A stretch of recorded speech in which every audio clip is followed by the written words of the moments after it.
In this part of the Central African capital, taps have been dry for over 5 years. Princia is a student. In her family, she is the one responsible for fetching water. This is my house. I live with my parents. After her class, she goes home and has to go fill up the cans. Water is life. I have to go get it. I clean the house, I wash the plates, I wash the clothes, I cook. Princia's grandmother had to wait until her 40s to finally see boreholes being dug nearby.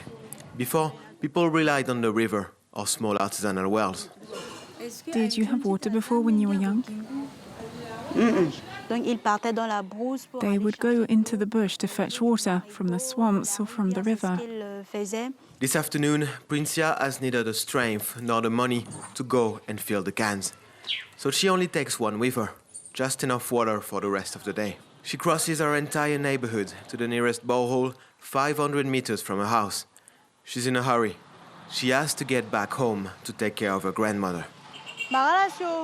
Can you fill my canister right away? If you don't want to wait, you pay 50 francs. Otherwise, it's 25 francs. But I'm in a hurry, so I'm paying the premium. Like Princia, thousands of Bangui residents have to go out and wait in line to fill up their water cans. In the Central African Republic's capital city, if you want water, you have to go get it yourself. Stop. Take out your canister. Gustave, a young law student, manages this water point in his spare time. He sells the 20-liter can for 25 francs, just a few euro cents. He can earn up to 7 euros per day. It is the cheapest borehole in the neighborhood.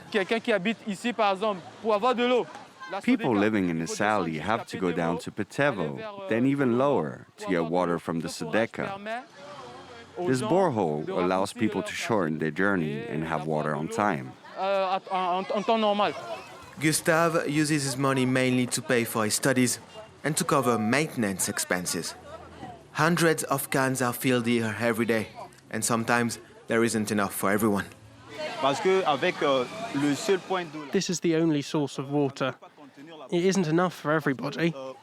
There's only a 500-litre reserve.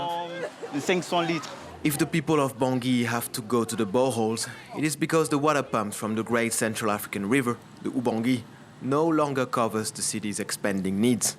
Alors, l'eau arrive ici à travers un chenal d'amener. Eric, the technical director, watches over the water company's facilities, the Sodeka. For him, the dry season is always a challenge. Our catchment height decreases considerably. At one point, we were close to sucking up sand. A few kilometers further, Eric goes to the processing station, built in the 70s. The company can only distribute water in less than half of the capital. Its equipment is too old and not suitable for a large city. You have to understand that in 1975, the city of Bangui was not that big.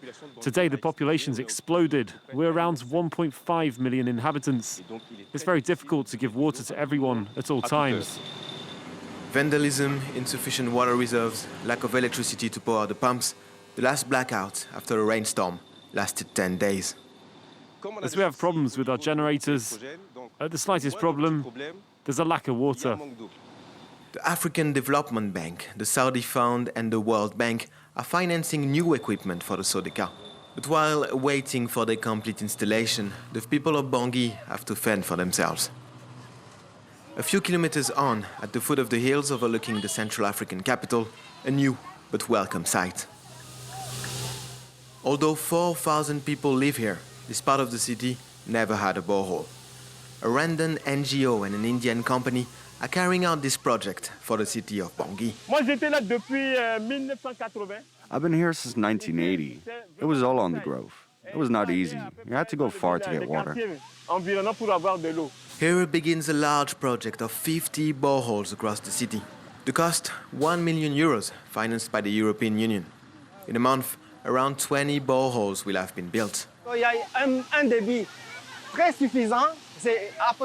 There's quite a good flow. It's flowing like a river. The groundwater, it's not that far down. It's full of water here.